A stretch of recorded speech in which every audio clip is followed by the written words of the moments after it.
एक गांव था, गोपालपुर। उसी गांव में एक यशोधर नाम का किसान अपनी पत्नी रानी के साथ रहता था। यशोधर की पत्नी रानी के चेहरे से लेकर पूरे शरीर पर बहुत सारे फोड़े हो रहे थे, जिस कारण उसे गांव में सब फोड़ों की दुकान कहकर बुलाते थे। और गांव में रानी को कोई भी पसंद नहीं करता, सब लोग उससे दूर रहते थे। हाँ, थू थू थू। पता नहीं सुबह सुबह किस मनुष्य का मुंह देख लिया। पता नहीं अब दिन कैसे अच्छा जाएगा। सूर्यो, तुझे अभी यहाँ से निकलना था क्या? अरे काका, मैं तो दूध लेने जा रही हूँ। अरे ओ, जरा दूर से बात कर। अगर तेरी बीमारी मुझे लग गई तो? और तुझे कितनी बार मना करा है, ऐसे खुले मुंह घर से बाहर मत निकले कर। चल जा यहाँ से। खड़े खड़े मेरा मुंह क्या देख रही है? इसी तरह गांव में कोई भी रानी से बात नहीं करता, सब उससे नफरत करते। रानी पहले से ही अपने रूप को लेकर दुखी थी और बचे कुचे उसे गांव वाले दुखी कर देते। हे भगवान, पता नहीं कौन से जन्म का पाप इस जन्म में इस रूप में भोगना पड़ रहा है। हे भगवान, मैंने किसी का क्या बिगाड़ा है? यह गांव वाले मुझसे इतनी नफरत क्यों करते हैं? आखिर मेरी इसमें क्या गलती? मैं तो सबका भला ही चाहती हूँ, पर कोई मुझसे सीधे मुंह बात तक नहीं करता। अरे भाग्यवान, आज तुम अकेले अकेले में क्या बड़बड़ा रही हो? अपने कर्मों को कोस रही हूँ, जिस कारण भगवान ने मुझे यह रूप दिया। मेरी इसमें क्या गलती है जो ये गांव वाले मुझसे इतनी नफरत करते हैं? कोई मुझसे सीधे मुंह बात तक नहीं करता और तरह तरह के नामों से चिढ़ाते हैं। अरे तो तुम ये गांव वालों की बातों में क्यों आती हो? ये गांव वाले तो पागल है। अरे ये गांव वाले तो किसी का दुख तकलीफ नहीं समझते। और तुमसे मैं तो नफरत नहीं करता हूँ ना, मैं तो तुमसे बहुत प्यार करता हूँ। और तुम्हें ये गांव वालों से क्या लेना? जब गांव वाले मुझसे नफरत करते हैं, मेरे शरीर का मजाक उड़ाते हैं, तो मुझे बहुत दुख होता है कि ऊपर वाले ने ये मेरे साथ क्या किया। अरे रानी, मैं तुम्हारा दुख समझ सकता हूँ कि तुम्हारे दिल पर क्या बीतती है, मगर कर भी क्या सकते हैं रानी। हमारे पास इतना पैसा नहीं है कि मैं तुम्हारा इलाज कोई अच्छे से वैद्य से करा सकूं। अरे रानी और रानी रानी देखो, अब तो तुम्हारी सबसे पक्की दोस्त सोनम आ गई। ये तो तुमसे बहुत अच्छे से बात करती है ना। जाओ, वो तुम्हें बुला रही है। क्या सोनम, तू ये रानी को क्यों बुला रही है? अरे उस बेचारी रानी को भी हम अपने साथ पानी लेने के लिए ले चलते हैं। तुम्हारा दिमाग तो खराब नहीं हो गया है? वो बदसूरत कलमुही रानी को हम अगर अपने साथ ले गए तो उसकी बीमारी हमें भी लग सकती है। सुजाता, तुम कैसी बात करती हो? तुम एक औरत होकर एक दूसरी औरत का दुख नहीं समझती। अभी रानी की स्थिति ठीक नहीं है। ऐसी स्थिति में हमें उसका साथ देना चाहिए या उससे दूरी बनाना चाहिए? इतने बीच में रानी वहाँ आती है। अरे वाह रानी, आज तो तुम्हारी साड़ी तुम्हारे ऊपर बहुत अच्छी लग रही है। क्या खाक अच्छी लग रही है, बदसूरत कहीं की। चलो रानी, अब हम चलते हैं। इसी प्रकार रानी और सुजाता सोनम के साथ पानी लेने के लिए नदी के पास जाती है। वह जैसे ही नदी के किनारे पहुंचती है, अरे ओ कलमुही, पहले पानी तू मत भरना। पहले पानी मुझे भरने देना, वरना तू पूरे नदी के पानी को गंदा कर देगी। चल हट साइड में। सुजाता ने नदी से अपना मटका भर के सोनम से कहती है, सोनम ला, तेरा मटका भी मैं भर देती हूँ। नहीं, मैं भर लूंगी सुजाता बहन। अरे ला, मैं भर देती हूँ ना। सुजाता ने सोनम से जबरदस्ती उसका मटका भी नदी से भर के उसे दे दिया। रानी, तुम्हारा मटका मैं भर देती हूँ। नहीं सोनम, मैं भर लेती हूँ। ये मटके को जरा बाजू में रख देती हूँ। रानी ने सुजाता का मटके को जरा सा उठाकर बाजू में रख दिया, जिससे सुजाता बहुत गुस्सा हो गई। अरे कलमुही, तेरी हिम्मत कैसे हुई मेरे मटके को हाथ लगाने की? बोल, तुझे मना करा था। तुझे मना करा था ना, मुझसे थोड़ी दूरी बनाए रखी कर। अगर तेरी बीमारी मुझे लग गई तो मेरे इतने सुंदर चेहरे का क्या होगा? अब तूने मेरा मटका ही पूरा गंदा कर दिया। सुजाता बहन में तो अपना मटका भर रही थी, तुम्हारा ही मटका आगे रखा था। केवल मैंने उसको जरा सा उठाकर बाजू में ही तो रखा है। रानी सही तो बोल रही है, तुम्हारा मटका रास्ते में रखा था, उसे निकलने का रास्ता तक नहीं था, इसलिए उसने तुम्हारा मटका बाजू में रख दिया। सोनम, तुम चुप रहो। ये कलमोही फोड़े की दुकान को मैं अच्छी तरह से जानती हूँ। मुझे यह सब पसंद नहीं है ना, इसलिए मेरे मटके को जानबूझकर हाथ लगाया। रुक, तुझे अभी बताती हूँ। सुजाता ने अपना मटका उठाया और नदी में फेंक दिया। और सोनम सुन लो, तुम भी कान खोलकर, अगर कल से तुम इस कलमुही के साथ आई पानी भरने तो मुझे साथ लेकर मत आना। अरे सुजाता, मेरी बात तो सुनो सुजाता। ओ सुजाता, सुजाता रुको, मेरी बात तो सुनो। रानी बेचारी बहुत दुखी हो रही थी। फिर सुबह यशोधर से मिलने उसका बचपन का एक दोस्त आया था। अरे हरिदास, अब तो तुम कितने बड़े हो गए हो और मुझसे कितने दिन बाद मिलने आए हो। तुम तो अपने दोस्त को ही भूल गए। क्या करूं यशोधर, खेती से फुर्सत नहीं है, दिन भर काम करके समय निकल जाता है, तो आज समय निकाल कर मैं तेरे पास आया हूँ।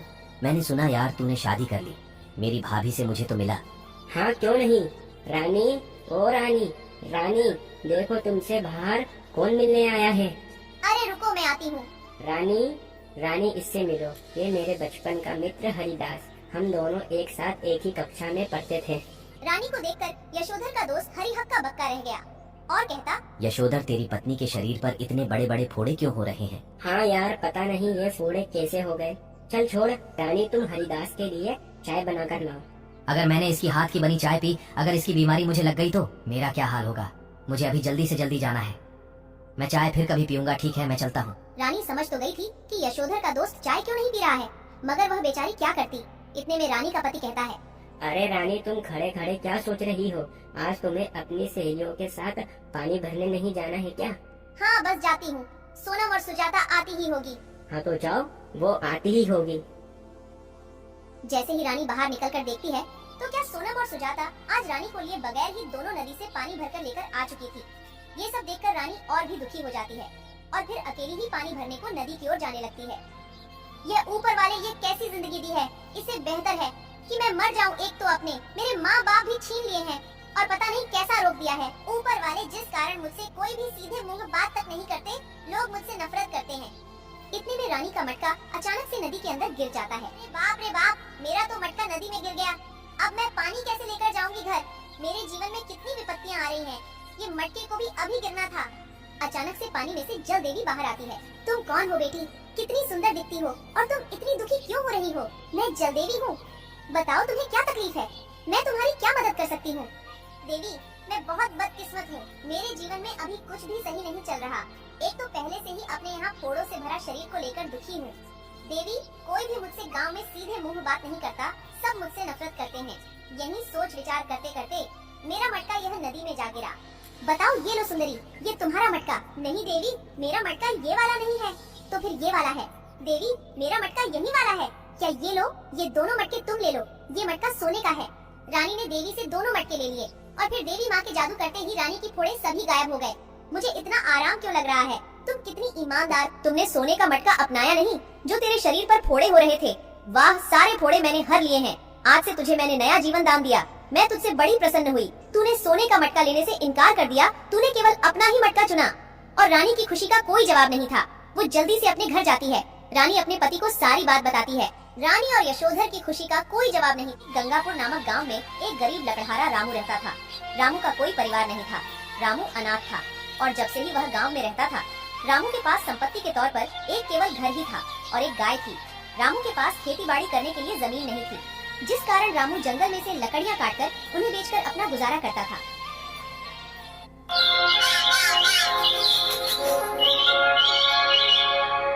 रामू रोज सुबह उठकर अपनी कुल्हाड़ी उठाकर जंगल की तरफ लकड़ी काटने के लिए निकल जाता।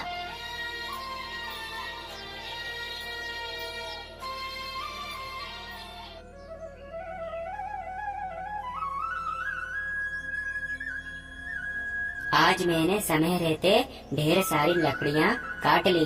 अब इन लकड़ियों को जाकर बाजार में बेच आता हूँ। इससे जो पैसे आएंगे उन पैसों से मैं अपने घर का राशन खरीदूंगा। रामू वो लकड़ियों का गड्ढा उठाकर अपने सर पर रख आगे बढ़ता है।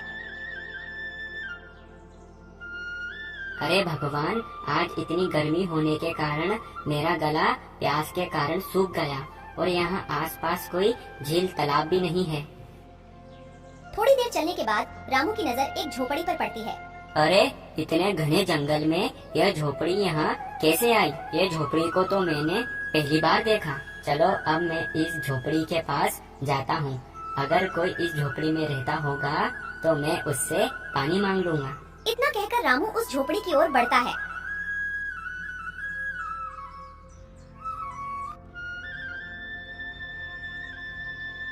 कोई है जो मेरी आवाज सुन पा रहा? अरे कोई इस झोपड़ी में रहता है क्या? रामू की आवाज सुनकर एक औरत वहाँ आती है। क्या हुआ, आप मेरी झोपड़ी के पास आकर क्यों आवाज लगा रहे हो? अरे मैं एक लकड़हारा हूँ और लकड़ी काटना मेरा काम है। मैं इस जंगल से लकड़ियाँ काटकर जा रहा था, मगर मुझे बहुत तेज प्यास लगी। तो फिर मैंने विचार किया अगर कोई इस झोपड़ी में रहता होगा तो उससे मैं पानी मांग लूंगा। अच्छा, तुम्हें पानी चाहिए? रुको, मैं अभी अंदर से लेकर आती हूँ। वो लड़की रामू को पानी लाकर देती है। तुम इस जंगल में किसके साथ रहती हो? मैंने तुम्हारी झोपड़ी यहाँ पहली बार देखी। मैं जंगल में अकेली रहती हूँ। कुछ समय पहले मैं जंगल में अपने दादाजी के साथ रहती थी, मगर दादाजी के जाने के बाद अब मैं इस जंगल में अकेली रहती हूँ। तुम्हारे माता पिता कहाँ है? मेरे माता पिता नहीं हैं। जब मैं 5 साल की थी तब से ही मुझे मेरे माता पिता छोड़ चले। जब से मुझे मेरे दादाजी इस जंगल में इस झोपड़ी में पाल रहे थे, मगर अब वो भी मुझे छोड़ गए। अब मैं जंगल में अकेली रहती हूँ। तुम्हें इस जंगल में डर नहीं लगता? नहीं, मुझे इस जंगल में डर नहीं लगता। मुझे इस जंगल में रहने की आदत हो गई है। इस आग से आधा जीवन तो कट गया, थोड़ा सा जीवन बचा है, वो भी कट जाएगा। अब मेरे जीवन में देखने लायक बचा भी क्या है? माँ बाप बचपन में ही चले गए, दादाजी थे वो भी मुझे छोड़ गए। मेरा जीवन भी ठीक तुम्हारे जीवन की तरह है। तुम्हारा भी कोई नहीं है इस दुनिया में। हाँ, मेरा भी इस दुनिया में कोई नहीं है। मैं खुद गांव में अकेला रहता हूँ और ये लकड़ियाँ काट कर इन्हें बेचकर मैं अपना गुजारा करता हूँ। मेरे पास केवल मेरे दादाजी थे, मगर वो भी मुझे इस दुनिया में अकेला छोड़ गए। दादाजी को हमेशा यही चिंता सताती थी कि उनके जाने के बाद मेरा क्या होगा।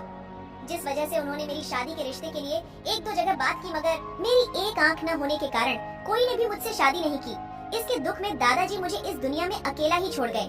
इतने ही बीच में रामू के मन में एक ख्याल आता है और वह कविता से कहता है, तुमसे मुझे एक बात कहनी है, मगर वो बात कहने से मैं जरा डर रहा हूँ। ऐसी क्या बात है जो तुम इतना सोच रहे हो? जो कहना है साफ साफ कहो। क्या तुम मुझसे शादी करना चाहोगी? क्या कहा तुमने? अगर नहीं तो तुम मुझे मना भी कर सकती हो। इस दुनिया में तुम्हारा भी कोई नहीं है और मेरा भी कोई नहीं है। हम दोनों ही इस दुनिया में अकेले हैं। हम दोनों साथ रहकर एक दूसरे के दुख और सुख को बांट सकते हैं। हम एक दूसरे के सहारे बनेंगे। मगर तुम मुझसे शादी करना क्यों चाहते हो? मेरी तो एक आंख ही नहीं है और दूसरी आंख से भी मुझे ठीक से दिखाई नहीं देता। मुझे उससे कोई फर्क नहीं पड़ता। तुम्हारा भी इस दुनिया में कोई नहीं है और मेरा भी इस दुनिया में कोई नहीं है। हम एक दूसरे के सहारे बनेंगे। मेरा पास के गांव में ही घर है। हम दोनों वहीं रहेंगे और मैं इन लकड़ियों को काटकर बाजार में बेचता हूँ। इससे हम दोनों का गुजारा आराम से हो जाएगा। ठीक है, जैसे तुम्हारी इच्छा, मुझे मंजूर है। फिर क्या, रामू और कविता गांव के मंदिर में दोनों शादी कर लेते हैं।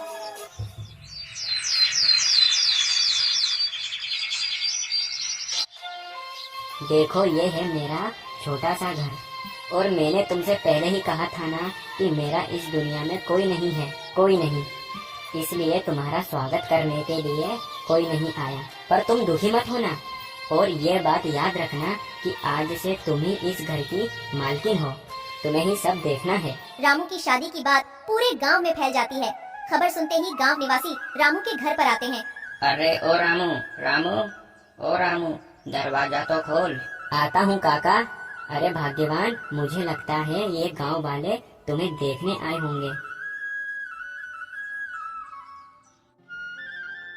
क्यों रे रामू, मैं तो समझता था कि तू बड़ा भोला भाला है। मैं पूरे गांव में सबसे सीधा सच्चा आदमी तुझे ही समझता था, मगर तू तो सबसे अलग निकला। तूने तो शादी कर ली और हम गांव वालों के कानों कान तक खबर भी नहीं आने दी। रामू काका, ये तो तुमने बहुत गलत किया जो तुमने शादी तक की खबर भी नहीं दी। अरे मुझे तो बताने का मौका ही नहीं मिला और मैं तुम्हें क्यों नहीं बुलाता? तुम तो मेरे परिवार जैसे हो। वो सब तो ठीक है, नई दुल्हन से हमारी मुलाकात करवाएंगे या तुम ही बोलते रहोगे? हाँ क्यों नहीं, अभी बुलाता हूँ। कविता, ओ कविता, जरा देखो तुमसे मिलने बाहर कौन आया है। कविता को देखकर गांव वाले चौंक जाते हैं। रामू काका, इसकी आंख किसने फोड़ दी? तुमने लड़की ठीक से देखी नहीं थी क्या? अरे रामू, जब तुझे इतना ही शादी का भूत सवार था तो मुझसे कह देता।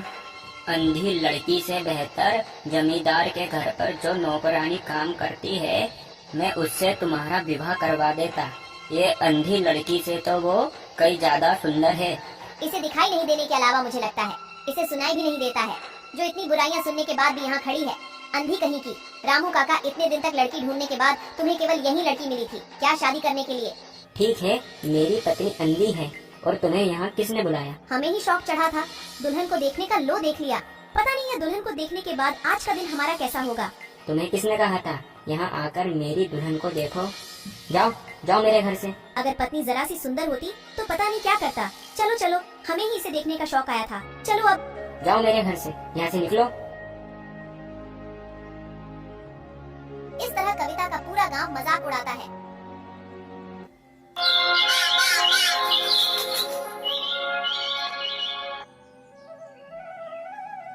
अरे सुनते हो जी?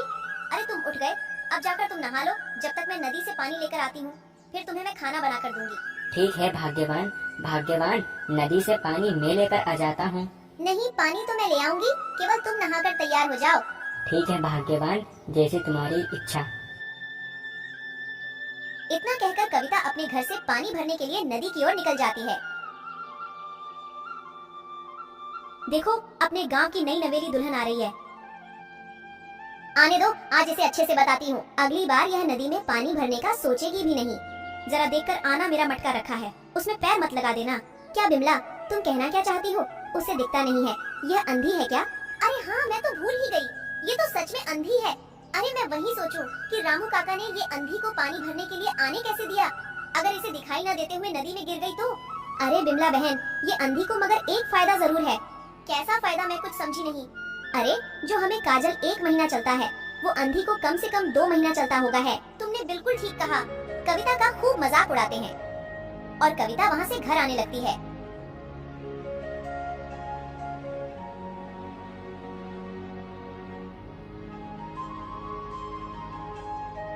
अरे भाग्यवान, तुम पानी भरकर आ गई। रामू की नजर वहाँ मटके पर पड़ती है, जिसे खाली देख रामू कहता है। अरे भाग्यवान, तुम्हारा मटका तो खाली है, तुम पानी भरकर क्यों नहीं लाई? कविता कुछ बोले बिना ही वहाँ से चली जाती है। अरे भाग्यवान, क्या हुआ? मेरी बात का जवाब तो दो।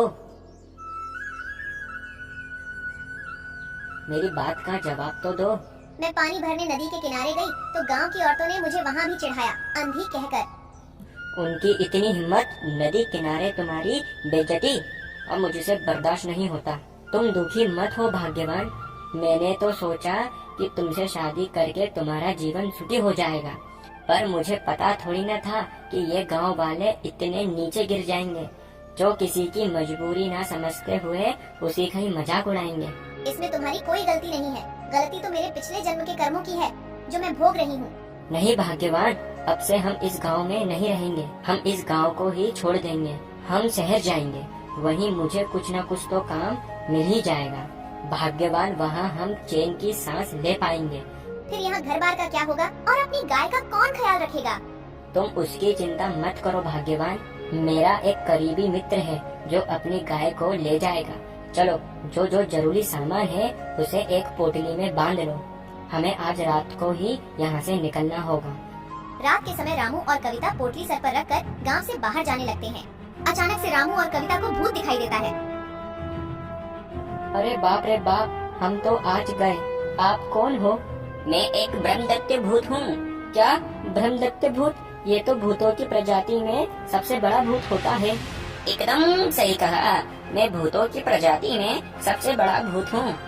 तुम रामू और ये तुम्हारी पत्नी कविता, तुम दोनों ही इतनी रात में कहाँ घूम रहे हो? तुम्हें हम दोनों के नाम कैसे पता चले?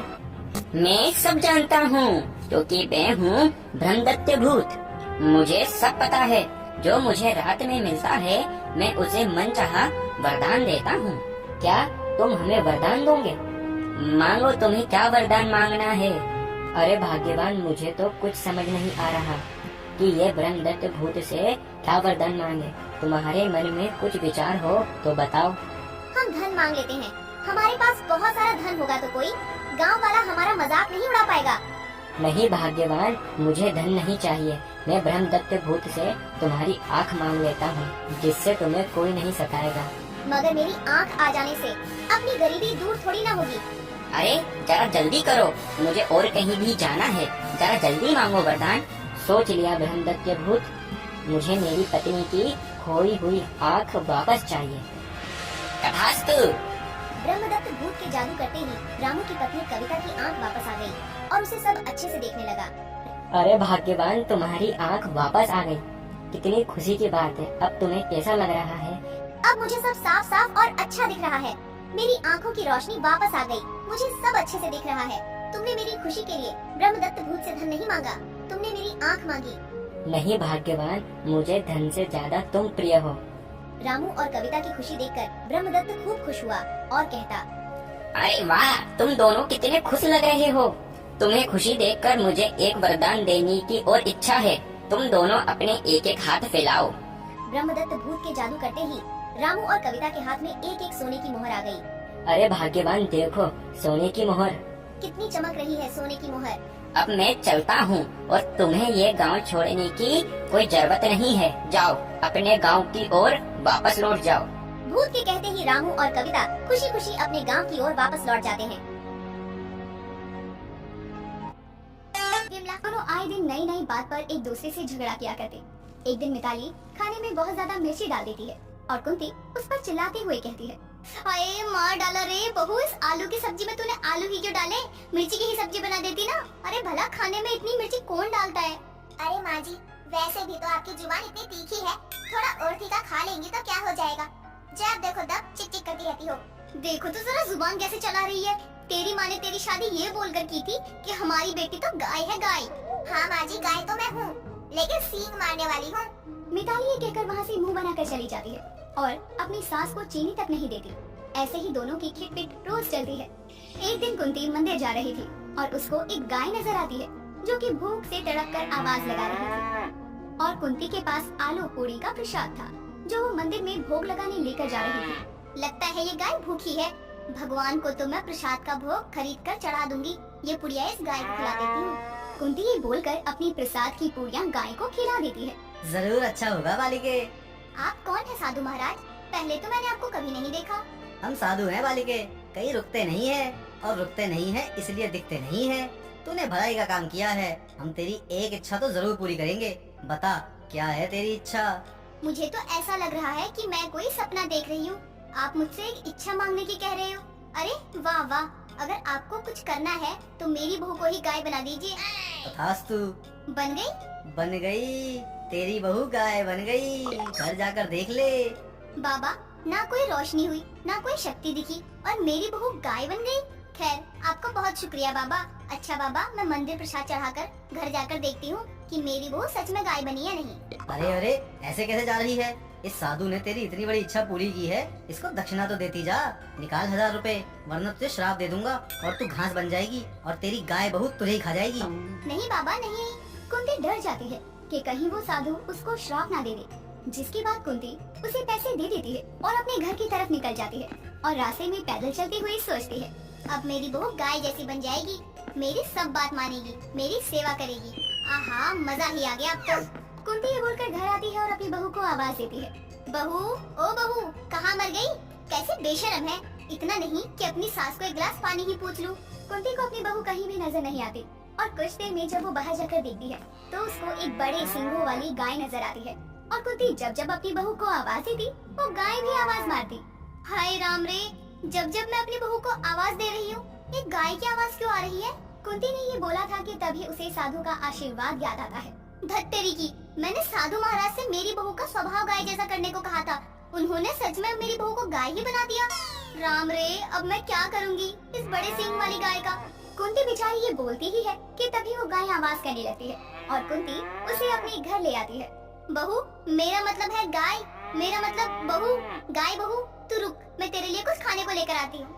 कुंती ये कहकर रसोई में जाती है और फ्रिज में रखी हुई पालक लेकर हॉल में आती है।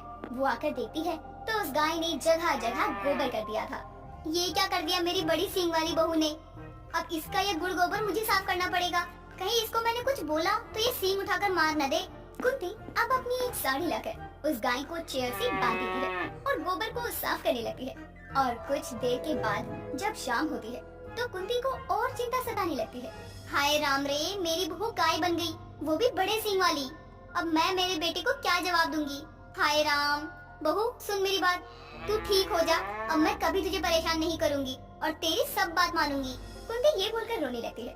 तभी अचानक गाय की रस्सी खुल जाती है और वो कुंती के पास आने लगती है और कुंती डर के मारे भागते भागते घर से बाहर जाती है और उसकी टक्कर अपने बेटे आदि से हो जाती है जो कि काम से वापस आ रहा था। वो अपनी माँ को घबराया हुआ देखता है। क्या बात है माँ, आपके चेहरे पे इतनी घबराहट क्यों है? सब ठीक तो है ना? सब बर्बाद हो गया बेटा, मुझसे बहुत बड़ी भूल हो गई। मैंने एक साधु से आशीर्वाद मांगा कि मेरी बहू गाय जैसी हो जाए। वो सच में गाय बन गई, वो भी बड़े सींग वाली गाय। हाय राम रे, मैं क्या करूं? मैंने अपने हाथों से अपने बेटे का घर उजाड़ दिया।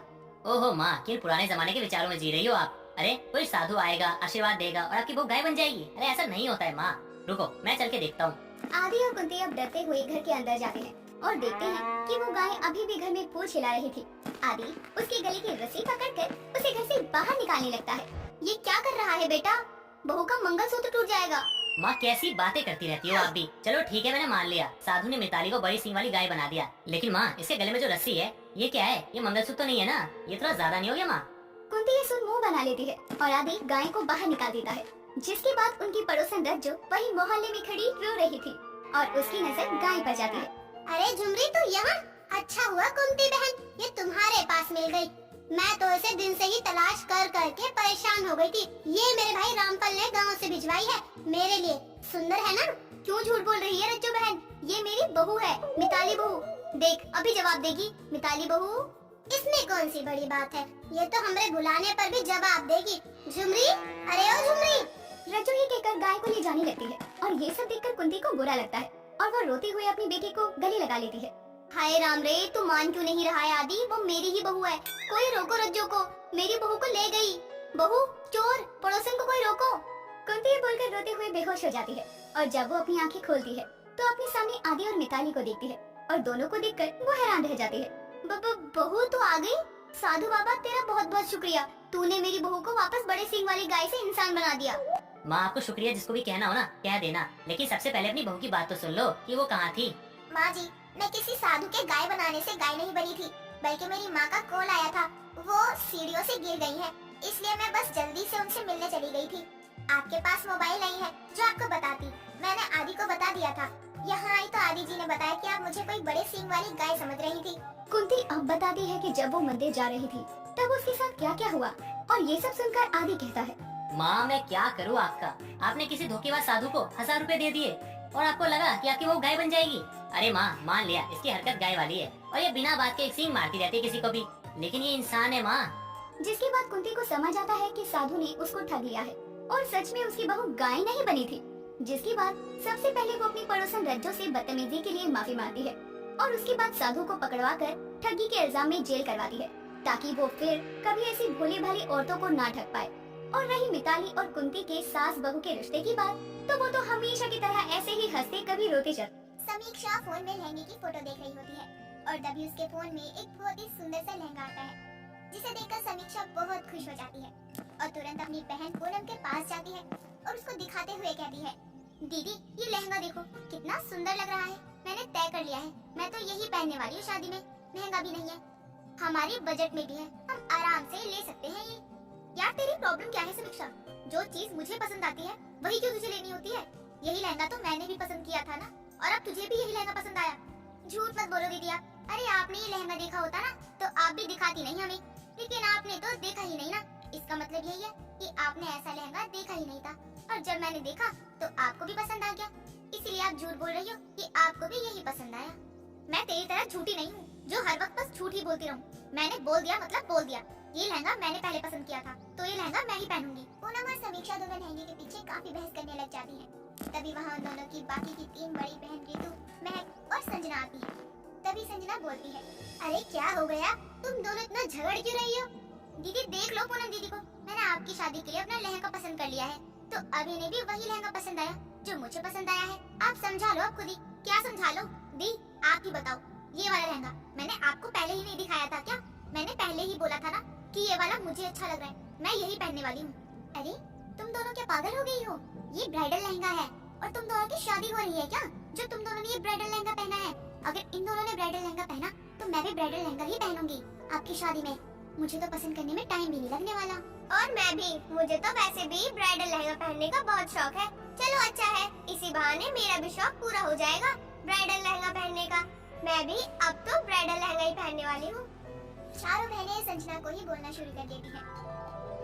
और कुछ देर बाद 5 बहनों की माँ कल्पना वहाँ आती है और इतना शोर देखकर वो बोलती है, ये क्या है? इतना शोर क्यों मचा रखा है?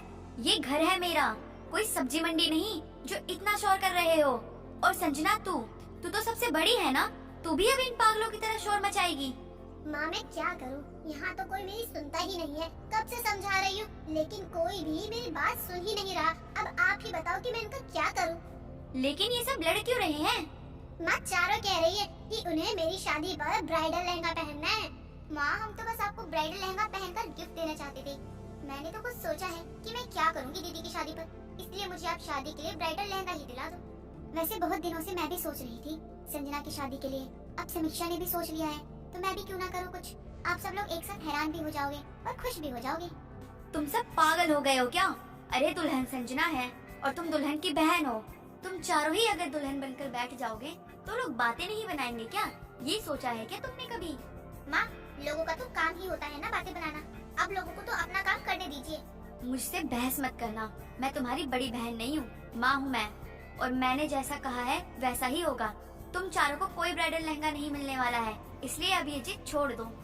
कल्पना चारों को बहुत सुनाती है और फिर चारों उदास होकर अपने कमरे में चली जाती है। समीक्षा अपने कमरे में जाती है और अपने बॉयफ्रेंड अंकित को फोन पे बोलती है, यार ना ही माँ मान रही है और ना ही संजना दीदी, अब क्या करें हम। कोई बात नहीं, तुम क्यों परेशान हो रही हो, सब मान जाएंगे। तुम बस कोशिश करती रहो और हाँ कोई ना कोई नया तरीका अपनाती रहो जिससे सब मान जाए, और मुझे लगता है सब मान जाएंगे।